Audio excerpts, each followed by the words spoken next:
Have you ever noticed that suffering feels intensely personal, as if the universe itself has singled you out? Have you wondered why, when pain rises to its peak, the sky does not crack open in sympathy? Why existence seems to continue with total indifference while your inner world trembles? And more unsettling still, what if this indifference is not cruelty, but a doorway? What if what you call abandonment is actually the signature of a deeper freedom? A seeker once sat before Nisargadatta Maharaj with precisely this anguish burning in his chest. His life had tightened into a knot of personal suffering, loss, fear, inner conflict, and the more he prayed for relief, the more silence he encountered. Finally, unable to bear the contradiction, he asked, "Why does God seem indifferent to my suffering? If there is compassion in existence, why is my pain allowed?" Maharaj did not rush to comfort him. He did not deny the pain, but he looked directly at the root of the assumption hidden inside the question. And what he pointed to was not a theological explanation. It was a dismantling of the very framework in which suffering appears personal.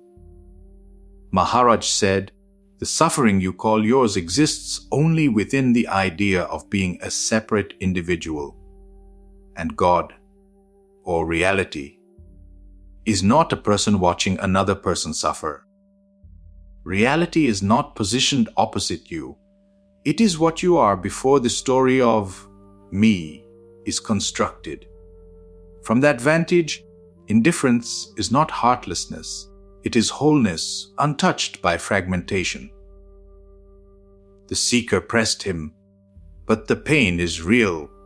I feel it in my body, in my mind. How can you call this impersonal?" Maharaj's response cuts with surgical precision.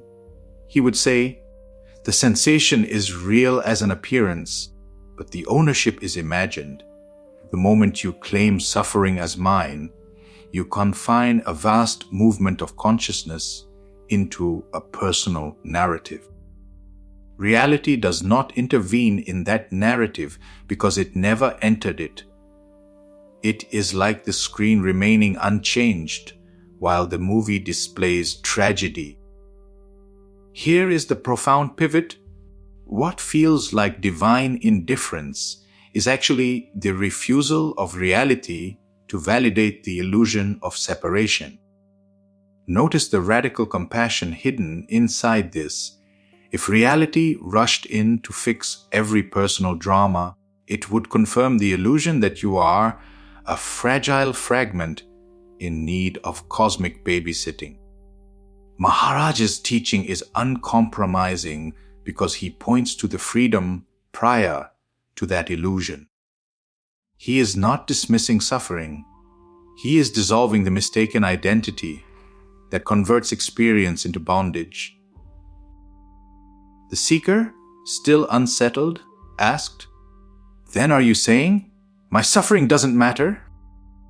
Maharaj would challenge the premise itself. To whom must it matter? To a divine authority keeping score, or to the imagined self trying to secure permanence in a transient field?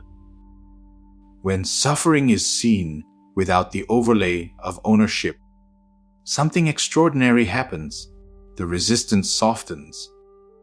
Pain may still arise, but the psychological contraction around it loosens.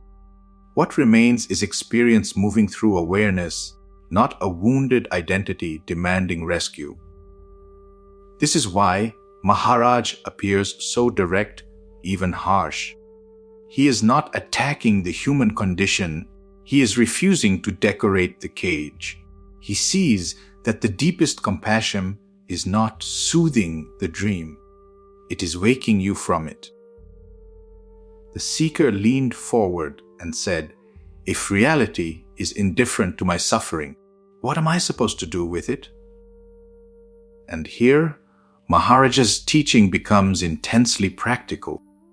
He would say, first, see suffering clearly, not as a personal injustice, but as a movement appearing in consciousness.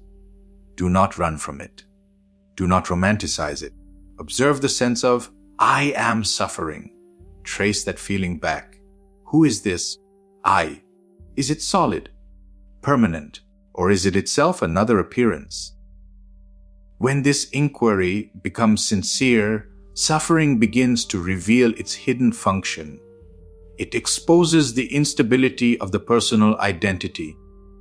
Every moment of pain is a crack in the belief that you are merely the body-mind story. Reality does not intervene because suffering itself is the intervention. It is the pressure that pushes awareness back toward its source. The seeker hesitated, so the indifference is freedom. Exactly. Indifference, in Maharaj's sense, is not emotional coldness. It is the absence of partiality. Reality does not prefer pleasure over pain because it is prior to both. It allows all appearances without becoming entangled. And when you recognize yourself as that same awareness, suffering loses its power to define you. This is the paradox that shocks the mind. What you interpreted as abandonment is actually the invitation to stand where suffering cannot reach.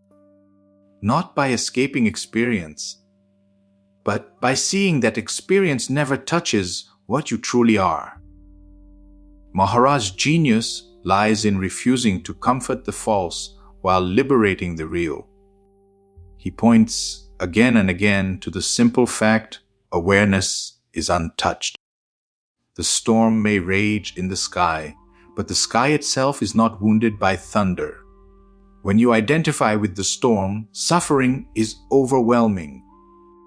When you rest as the sky, suffering becomes movement, intense, yes, but not imprisoning. The seeker's final doubt surfaced softly. Will suffering ever end? Maharaj smiled at the subtle trap in the question. Suffering as sensation may arise and pass. That is the rhythm of manifestation. But the suffering, born of misidentification, ends the moment you see clearly.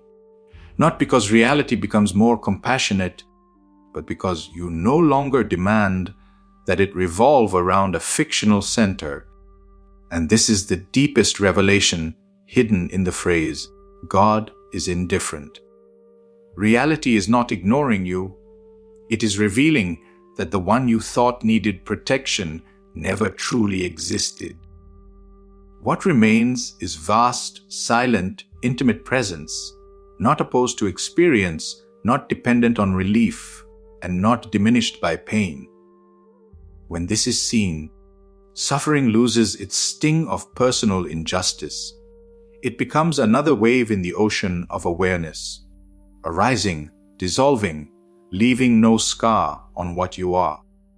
And in that recognition, the indifference you once feared is recognized as the purest form of freedom. A freedom that was never absent, never withheld, and never separate from the awareness reading these words right now.